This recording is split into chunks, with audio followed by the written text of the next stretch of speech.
Много често случва ми се да си губя времето, седя изябам точка, мисля и си чеша темето. Мисля си за времето, мисля за енергото, мисля за безмислени неща и това не е смешно, йо. За нормален ден и почвам да си пиша песен, само че ноември и се сещам, че е есен. Весен почва таскало и си мисля за минало, толкова си безмислено да мислиш какво преди било. Мисля си за случки, дето няма как да станат, мисля си как бия всеки мухло до припадък. Мисля как ще дойде най-красивата мадама и без ничка драма мотивираме се двама. Ся на 19, а не съм постигнал нищо, мислиш, че е окей от моето място седи лишко.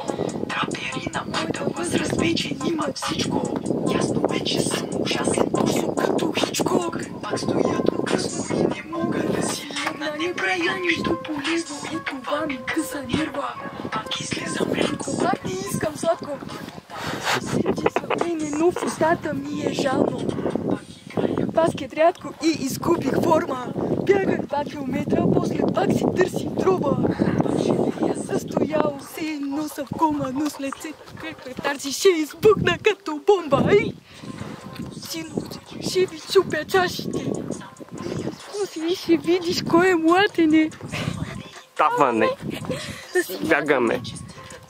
Те проблеми не ми трябват повече. Съселяци, а една попа са глупаци. Карат попа са петляват.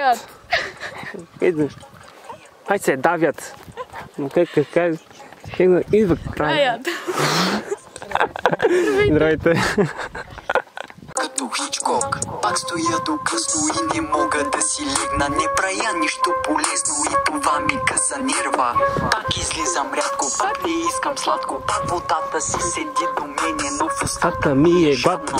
Пак играя баскет рядко и изгубих форма, бягах 2 километра, после пак си търси троба. Пача ми казва, ще води преспи, нищо не значи мой като пари.